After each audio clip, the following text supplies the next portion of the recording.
என்ன ராமானுஜா, மிகுந்த கோபத்துடன் இருக்கிறாய் போல் தெரிகிறது. இதுவரை உன்னிடம் இப்படிப்பட்ட ஒரு கோபத்தை நான் பார்த்ததில்லையே. என்ன நேர்ந்தது? பருகுவதற்கு ஏதாவது கொண்டு வரட்டுமா? எதை பருகினாலும் இந்த கோபம் மட்டும் தணியாது. உன் கோபத்திற்கான காரணம் என்ன? அதை முதலில் சொல். தஞ்சா என்ன காரியம் செய்திருக்கிறாள் என்று உனக்கு தெரியுமா?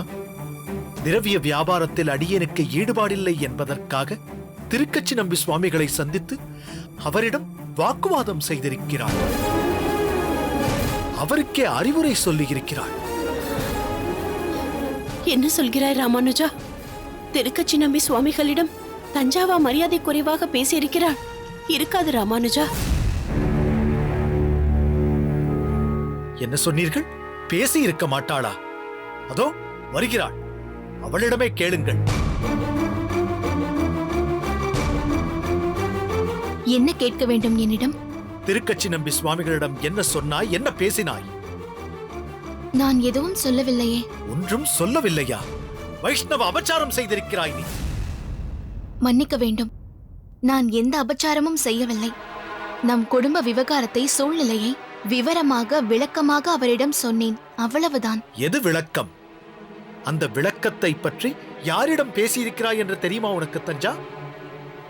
திருக்கச்சி நம்பி சுவாமிகள் தேவையில்லாமல் அடுத்தவர் வாழ்க்கையில் தலையிடுவதையோ அறிவுரை கூறுவதையோ விரும்ப மாட்டார். அது அவருடைய குணமும் அல்ல.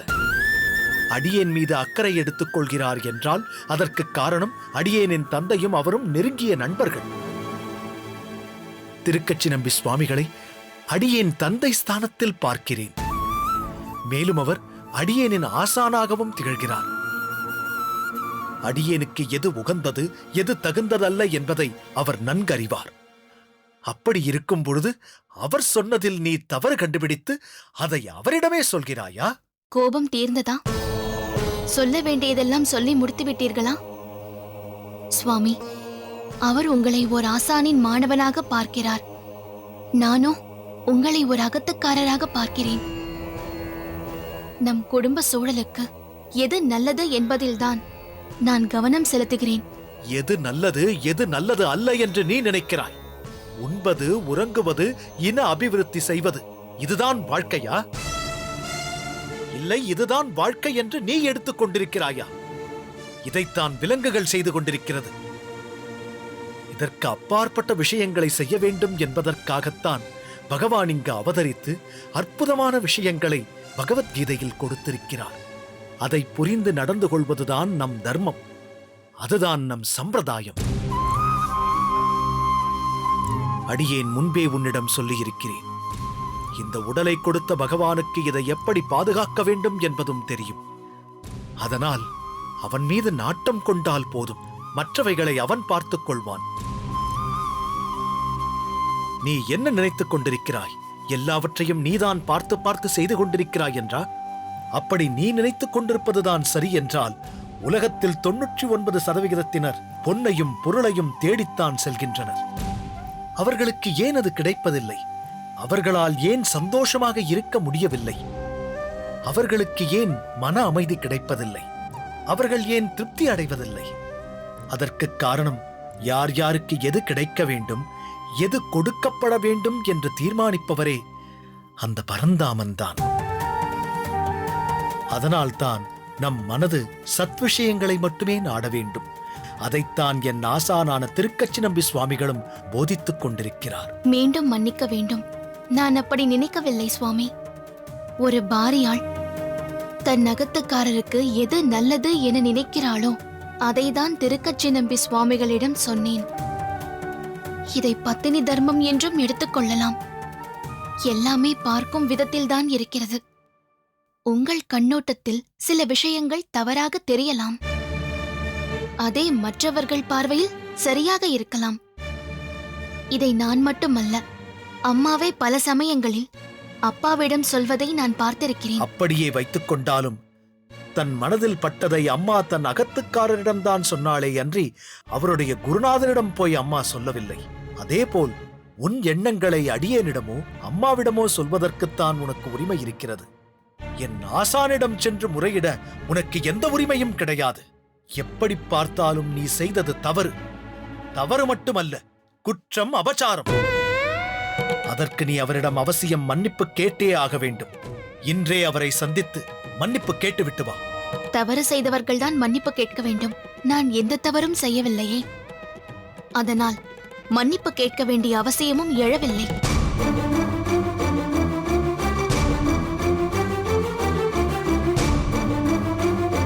ராமானுஜா, நம் அகத்தில் நிலவும் சூழ்நிலையும் நாம் அனுபவித்து வரும் கஷ்டங்களும் தான் அவளை அவ்வாறு பேச வைத்துள்ளது.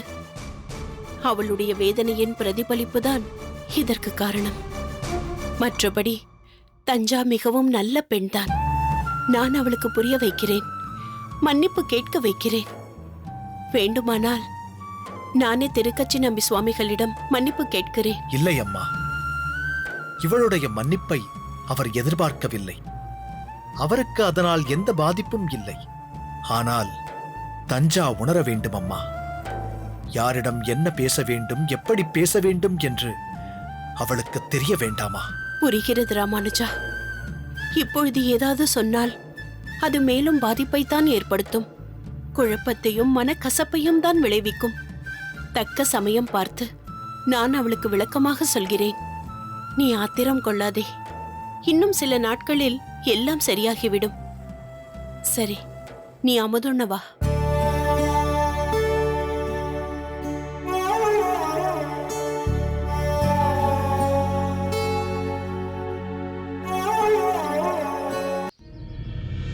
ஐயா, நீங்க சொன்னபடியே கஷாயம் குடிச்சேனுங்க. ஆனா ஜலதோஷம் இன்னும் முழுசா குணமடையல சாமி. உனக்கு கொடுத்த மருந்தில் ஏதும் பிழையில்லை. நல்ல மூலிகைகள் அடங்கிய கஷாயம் தான் கொடுத்தேன். சரி, நான் சொன்ன பத்தியத்தை கடைபிடித்தாயா? பத்தியம் அதுல கவனம் வைக்கலையா? பார்த்தாயா, அதுதான் பிரச்சனை. நோயை பொறுத்தவரை மருந்தும் முக்கியம், பத்தியமும் முக்கியம். அதிலும் அதிமுக்கியமாக கவனிக்க வேண்டியது ஆகாரம், அதாவது உணவு. இன்னும் சொல்லப்போனால் உணவே மருந்து, மருந்தே உணவு. சரி, இரவு பொழுதில் என்ன உணவு உண்டாய்? தயிர் சோறு, அப்புறம் போதும், இது ஒன்றே போதும். வந்திருப்பது ஜலதோஷம். நெஞ்சிலோ அதிக கபம் இருந்தது. இந்த நிலையில் தயிர் சோறு, அதுவும் இரவில் புசித்துள்ளாய். உன்னை என்ன செய்வது? நன்றாக கேட்டுக்கொள். ஜலதோஷம் என்று இல்லை, எப்போதுமே இரவு போஜனத்தில் தயிர், நெல்லிக்காய், கீரைகள் மற்றும் இஞ்சி இவற்றை கண்டிப்பாக சேர்த்துக் கொள்ளக்கூடாது. நீயோ பத்தியத்திற்கு விரோதமாக போயிருக்கிறாயே, பிறகு ஜலதோஷம் எப்படி குணமாகும்? சரி, கஷாயம் இன்னும் எத்தனை வேளைக்கு இருக்கும்? இன்னும் 2 வேளைக்கு உள்ளதையா? சரி, அதை சரியான வேளைக்கு பருகி பத்தியத்தோடு இரு. சிறிது நாட்களுக்கு நீர்க்காய்களை உணவில் சேர்த்துக் கொள்ளாதே. நாளை என் இல்லத்திற்கு வந்து பார். சரிங்க ஐயா. இனி பொது இடங்களில் வந்து என்னை பார்க்க வேண்டாம். நான் மருந்துதான் கொடுக்கிறேன், குணப்படுத்துபவன் அந்த அரங்கன் தான். சரிங்கய்யா, இப்போ நான் வரேங்க. சரி.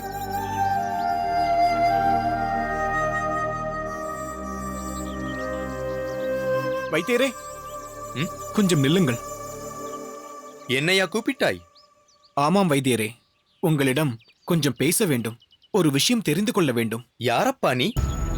உனக்கு என்ன தெரிய வேண்டும்? இப்போதுதான் ஒருவன் வந்து இங்கேயே மருந்து கேட்டான். இல்லத்திற்கு வந்து பார் என்று சொல்லி அனுப்பி வைத்தேன். உனக்கும் அதைத்தான் சொல்ல விரும்புகிறேன். உனக்கு என்ன நோயாக இருந்தாலும் என் இல்லத்திற்கு வந்து பார், சரியா? வைத்தியரே, சற்று பொறுங்கள். எனக்கு எந்த நோயும் இல்லை, எந்த பிரச்சனையும் இல்லை. பிறகு யாருக்கு என்ன பிரச்சனை? ஆச்சாரியர், என் ஆச்சாரியர், அவருக்கு தான் ஏதோ பிரச்சனை, உடல் உபாதை. ஆச்சாரியரா? எந்த ஆச்சாரியர்? யமுனாச்சாரியார் சுவாமி, என் கண்ணுக்கு கண்ணான, உயிருக்கும் மேலான ஆச்சாரியர். அவருக்கு என்ன உபாதை என்று அறிந்து கொள்ளத்தான் உங்களை தேடி வந்துள்ளேன். ஓ, நீ அவருடைய சிஷ்யனா? ஆமாம். உன் ஆச்சாரியரை பரிசோதிக்க வரும்போது உன்னை பார்த்ததாக ஞாபகம் இல்லையே. அன்றைக்கு நான் மடத்தில் இல்லை, ஊருக்கு போயிருந்தேன். அடியேன் மட்டும் அப்போது இருந்திருந்தேன் என்றால் எனக்கு அனைத்தும் தெரிந்திருக்கும். இல்லாது போனதுதான் இப்போது பிரச்சனை. அதனால் என்னப்பா பிரச்சனை? மறைக்கிறார்களே. ஆச்சாரியருக்கு என்ன உபாதை என்று சொல்லாமல் எல்லோரும் மறைக்கிறார்களே. இரு, எதை மறைக்கிறார்கள் என்கிறாய்? ஆச்சாரியரின் உடல்நிலையில் ஏதோ மிகப்பெரிய பிரச்சனை இருக்கிறது. அதை என்னவென்று சொல்ல மறுக்கிறார்கள். அந்த மிகப்பெரிய வியாதியை பற்றி உள்ளது உள்ளபடி சொல்ல மாட்டேன் என்கிறார்கள். மிகப்பெரிய வியாதியா? இரு, நீ வைத்தியனா அல்லது நான் வைத்தியனா? நீ என்ன வைத்திய சாஸ்திரம் படித்தவனா? எனக்கு வைத்திய சாஸ்திரம் எல்லாம் தெரியாது. சம்பிரதாய சாஸ்திரம் ஏதோ கொஞ்சம், அதுவும் ஆச்சாரியர் மூலம்தான் தெரியும். பிறகு ஆச்சாரியருக்கு ஏதோ பெரிய உடல் உபாதை என்று சொல்கிறாய். எனக்கு தெரியும். என் உள் மனதிற்குள் பட்டுவிட்டது. ஏன் நீங்களும் சற்று முன்பு சொல்லவில்லை ஆச்சாரியரை பரிசோதித்து வந்தேன் என்று? ஆச்சாரியருக்கு உபாதை என்று உறுதியாகிவிட்டது. நீங்களாவது சொல்லுங்கள், தயவு செய்து சொல்லுங்கள், ஆச்சாரியருக்கு என்ன உபாதை? உன் பெயர்தான் மாரநேர் நம்பியா? ஆமாம், என் பெயர் தெரியும். நீயாகத்தான் இருக்க வேண்டும் என்று தெரியும். என்னவென்று தெரியும்? ஏன் மாரநேர் நம்பியா என்று கேட்டீர்கள்? கேட்டேன், ஒரு பேச்சிற்கு கேட்டேன். இல்லை, எதற்கு கேட்டீர்கள் என்று எனக்கு புரிந்துவிட்டது. மாரநேர் நம்பி என்பவன் கேட்டால் எதுவும் சொல்ல வேண்டாம் என்று சொல்லி இருக்கிறார்கள், அப்படித்தானே? சொல்லுங்கள். நீ ஏதாவது கற்பனை செய்யாதே. அன்று மடத்திற்கு வந்தபோது பல சிஷ்யர்களை பற்றி, அவர்களது சுபாவங்களை பற்றி உன் ஆச்சாரியர் சொல்லிக் கொண்டிருந்தார். அதன்படி உனக்கு பல அம்சங்கள் பொருந்தி இருந்ததால் நீதான் மாரநேர் நம்பியாக இருக்க வேண்டும் என்று அனுமானித்தேன். இப்போது அது உண்மை என்று ஊர்ஜிதமாகிவிட்டது. நான் ஒன்றை உங்களிடம் எதிர்பார்த்தால் அதை விடுத்து ஏதேதோ பேசி நீங்களும் உண்மையை மறைக்க பார்க்கிறீர்கள். புரிந்துவிட்டது, எல்லாம் புரிந்துவிட்டது. உலகம் மாயை என்று சொல்வார்களே, அது இதுதானா? என்னை சுற்றி ஒரு மாயச்சுவரை எல்லோரும் எழுப்பி இருக்கிறார்கள். அதில் நீங்களும் இருக்கிறீர்களா? நான் இப்போது பெருமாளை சேவிப்பதற்காக சென்று கொண்டிருக்கிறேன். ஏற்கனவே ஒருவனை எதுவும் லௌகீகமாக பேச வேண்டாம் என்று சற்று முன்தான் அனுப்பி வைத்தேன். இதற்கு மேல் எதையும் விவாதிக்க வேண்டாம். அதுவும் இல்லாத வியாதியை பற்றி நீ அனுமானித்து கேட்கும் கேள்விகளுக்கெல்லாம் என்னால் பதில் சொல்ல முடியாது. அதையும் மீறி நீ வேறு ஏதாவது பேச வேண்டும் என்றால் நீ என் இல்லத்திற்கு வந்து பேசு. விடமாட்டேன். எனக்கு ஒரு விடை கிடைக்காமல் விடமாட்டேன். இன்று எனக்கு ஒரு முடிவு தெரிய வேண்டும். அதுவும் இப்போதே தெரிய வேண்டும். இங்கே பார், உன் ஆச்சாரியருக்கு ஒரு உபாதையும் இல்லை. போதுமா? என்னை தொந்தரவு செய்யாதே, போ. போக மாட்டேன். உண்மையை தெரிந்து கொள்ளாமல் போக மாட்டேன். உண்மையைத்தான் சொன்னேனே. பொய். நீங்கள் பொய் சொல்கிறீர்கள். ஒரு வைத்தியராக இருந்து கொண்டு பொய் உரைக்கிறீர்கள். வைத்தியரே, என்னை சாதாரணமாக நினைக்க வேண்டாம். இதோ இப்பொழுது பார், இந்த உடம்பு இருக்கிறதே, உடம்பு, அது இருப்பதே என் ஆச்சாரியருக்காகத்தான். என் உயிரும் அவருக்காகத்தான். என்னிடம் எதையும் மறைக்காதீர்கள். ஒன்று, என் ஆச்சாரியருக்கு என்ன ஏது என்று தெரிய வேண்டும்.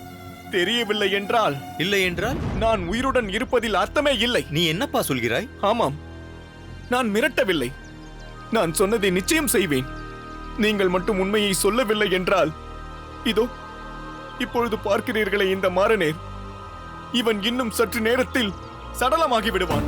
என்னப்பா ஏதேதோ பேசுகிறாய்? எதற்கு எதை இணைத்து பேசுகிறாய்? நான் சொல்வதை கேள். உன் ஆச்சாரியருக்கு நீ நினைப்பது போல் ஒன்றுமில்லை. அவ்வளவுதானே? உங்களிடமிருந்து உண்மை வராது. இனி நான் வாழ்வதில் அர்த்தமே இல்லை.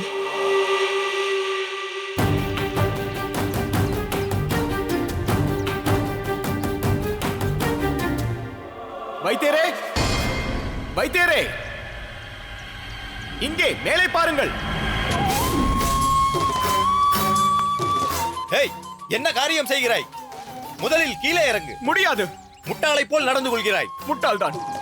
என்னை சுற்றி என்ன நடக்கிறது என்று அறியாத முட்டாள்தான் அடியேன். ஒன்று மறிந்து கொள்ள முடியாத மூடன்தான். என்னதான் தெரிய வேண்டும் உனக்கு? என் ஆச்சாரியருக்கு பீடித்திருப்பது என்ன நோய் என்று தெரிய வேண்டும். நீங்கள் சொல்லாவிட்டால் இங்கிருந்து அடியேன் தலைகீழாக குதித்து விடுவேன். வேண்டாம், சொல்கிறேன். உன் ஆச்சாரியருக்கு ராஜபிளவை நோய். அவர் அந்நோயால் தான் பீடிக்கப்பட்டிருக்கிறார். இப்பொழுதாவது கீழே இறங்கப்பா.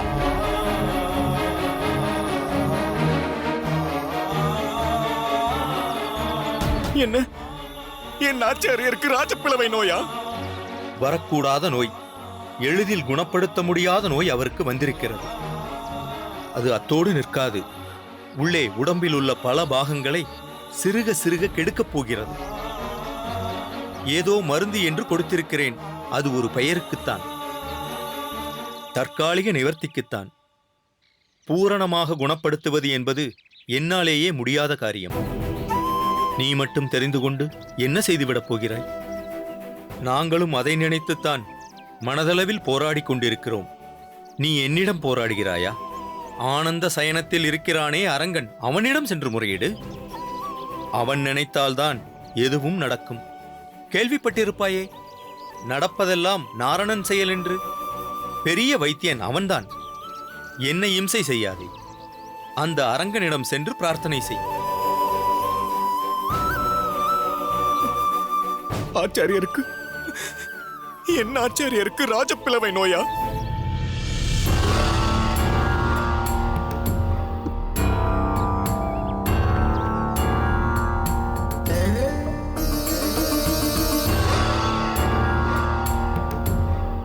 சுவாமி, இந்த மாலையை அணிவதற்காகவாவது சற்று தலையை குனிந்தால் சௌகரியமாக இருக்கும். உமக்கு சௌகரியமாக இருக்கும். ஆனால் எனக்கு தலையை குனிந்து பழக்கம் இல்லையே.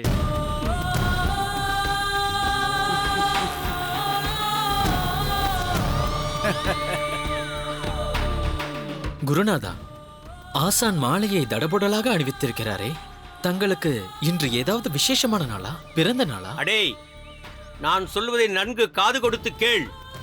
இன்று ஒருவருக்கு புது பிறப்பு கிடைக்கப் போகும் நாள். அதை அருளப் போகிறவர் சாட்சாத் நம் குருநாதர் யாதவ பிரகாச சுவாமிகள். அதற்காகத்தான் இந்த மாலையும் மரியாதையும். என்ன, இன்னும் உன் புத்திக்கு உரைக்கவில்லையா?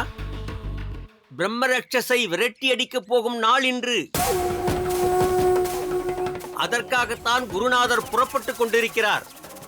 ஒரு சிறு திருத்தம் சம்பூர்ணம். சுவாமி, அப்பெண்ணிற்கு மட்டும் புது பிறப்பல்ல, அந்த ஒட்டுமொத்த தட்சிணாமூர்த்தி குடும்பமே புது பிறவி எடுக்க இருக்கிறார்கள். புரிகிறதா?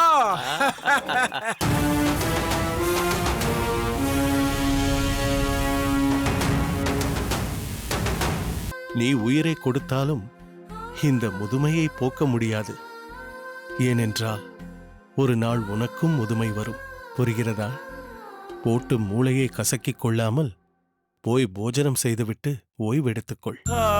தான் சொந்தமாக சிந்தித்து எனக்கு தேவையான உப்பை நான் போட்டு சாப்பிட்றேன்னு எவன் சாப்பிட்டானோ அவனைத்தான் தாமஸ் ஆல்வா எடிசன் தன்னுடைய உதவியாளராக தேர்ந்தெடுத்தார்.